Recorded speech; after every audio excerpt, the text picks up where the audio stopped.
Iran में अमेरिकी हमले पर बहुत बड़ा दावा किया गया है। ईरान के न्यूक्लियर ठिकाने अभी भी सुरक्षित हैं। अमेरिकी हमले में न्यूक्लियर ठिकाने तबाह नहीं। अमेरिका से इंटेलिजेंस रिपोर्ट लीक होने का दावा। इंटेलिजेंस रिपोर्ट में स्ट्राइक के असर पर बात की गई है। ईरान का परमाणु कार्यक्रम खत्म नहीं हुआ है, कुछ महीनों में फिर से वापसी कर सकता है ईरान। हालांकि यह दावा ईरान भी कर रहा था कि उनका जो परमाणु कार्यक्रम है वो चलता रहेगा, लेकिन प्रेसिडेंट ट्रंप ने यह दावा किया था कि इस पूरे हमले में परमाणु कार्यक्रम पूरी तरह से तबाह हो गया है। अब सवाल है कि क्या जो ट्रंप कह रहे थे वैसा नहीं है। इंटेलिजेंस एजेंसियां जो कह रही हैं उसकी माने तो पूरी तरह से तबाह नहीं हुआ है और जल्द ही ईरान वापसी कर जाएगा। दोनों के जो बयान हैं उनमें विरोधाभास है।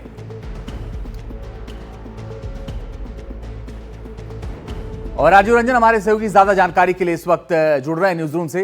राजीव, किसकी बात माना जाए? जो प्रेसिडेंट ट्रंप कह रहे हैं वो माना जाए या जो इंटेलिजेंस की रिपोर्ट कह रही है वो माना जाए? देखिए, सारे रिपोर्ट में विरोधाभास है और जिस तरह से बातें निकल के आ रही है इससे ये लग रहा है कि किसने क्या ऑब्जेक्टिव अपना हासिल किया।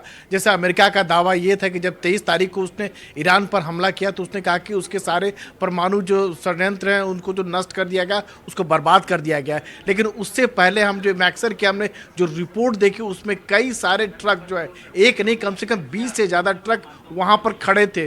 तो कहा यह जा रहा है कि यूरेनियम जो है वहाँ से कहीं और ईरान ने शिफ्ट कर दिया था। तो परमाणु ठिकाने उसके पूरी तरह से नष्ट नहीं हुए, ऐसा ईरान का दावा है। ईरान का ये कहना है कि कुछ नुकसान जरूर पहुंचा है और फिर से मरम्मत करा के अपना यूरेनियम का संवर्धन का काम जारी रखेगा।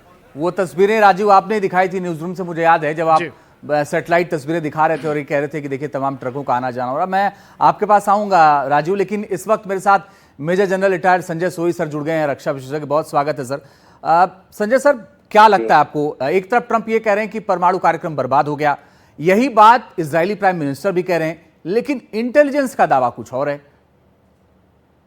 देखिए अंजित, बिल्कुल ये इसमें कोई शक नहीं कि यहाँ पे विरोधाभास निकल के आ रहा है। और मैं दो तीन चीजें जो मेरे दिमाग में आ रही हैं, जैसे कि अभी आपके न्यूज में भी दिखाते रहे और रंजन जी भी बताते रहे पहले भी, कि एक तो काफी जो ट्रक लगे हुए थे वो तो पूरी दुनिया ने देखा कि किस प्रकार से ट्रक भर भर के सामान जा रहा था। दूसरी बात, ईरान को इस बात का पक्का अंदाजा था, किसी भी देश को होगा, कि जिस प्रकार से अमेरिका और इजराइल बहुत समय से, कई सालों से घोषणा कर रहे थे कि ईरान को परमाणु शक्ति नहीं बनने देना।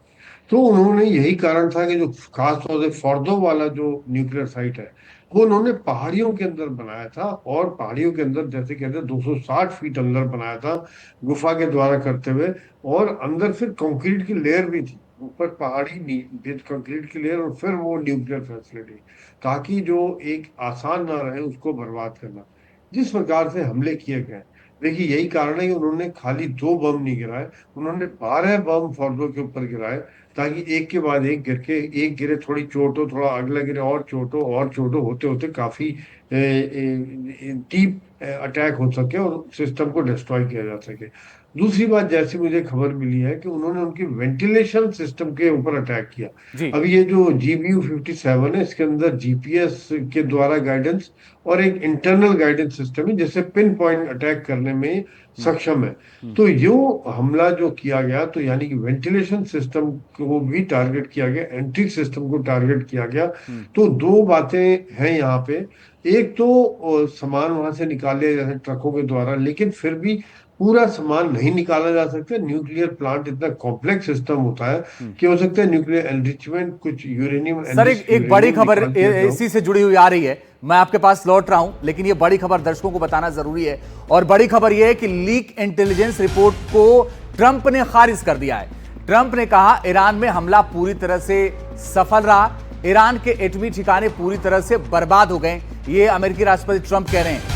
अमेरिका के स्ट्राइक पर कोई सवाल नहीं है, ये बात प्रेसिडेंट ट्रंप कह रहे हैं, लेकिन बड़ी बात यह है कि इंटेलिजेंस रिपोर्ट कुछ और कह रही है। संजय सर, ये कैसे हो सकता है? भाई, जानकारी तो इंटेलिजेंस के हिसाब से प्रेसिडेंट ट्रंप भी देते हैं, उनके पास कोई अपना सोर्स तो है नहीं। अब वो ये कह रहे हैं कि नहीं, इंटेलिजेंस रिपोर्ट खारिज करके कह रहे हैं नहीं, ये तो इसको मानेंगे नहीं, तो ये तो संभव नहीं है ना सर? आपको ये अनिदेव बहुत जबरदस्त विरोधाभास है। जब अपने ही देश की इंटेलिजेंस एजेंसी कुछ कह रही है, जो कि जिनके पास पूरे सोर्सेज हैं, आफ्टर एक्शन रिपोर्ट है, और लोकल सोर्सेज से भी, उनके पास जो जासूस है उनसे भी खबर ले रहे होंगे, कोई जिसको रेडिएशन की भी कोई खबर अभी तक नहीं है कि वहां से, चाहे सऊदी अरेबिया ने बताओ या ईरान के इंटरनल ने बताओ, बाकी भी जो खबर सैटेलाइट के द्वारा भी इनको मिल रहा होगा, तो ऐसे कोई रेडिएशन की खबर नहीं है।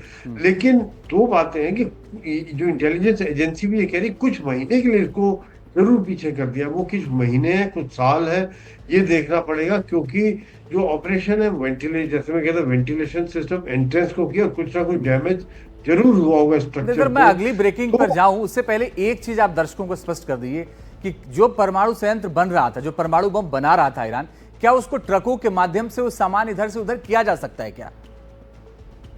नहीं नहीं, इतना जो कुछ, वही मैं कह रहा हूँ, सेंट्रीफ्यूगल फ्यूजेस और कुछ एनरिच्ड यूरेनियम ले जाया जा सकता है, लेकिन जो प्लांट है, हाँ। वो जो मशीनरी है, उसको नहीं ले जाया जा सकता। वो इतना बड़ा और इतना सुरक्षित सिस्टम होता है, उसको नहीं ले जाया जा सकता।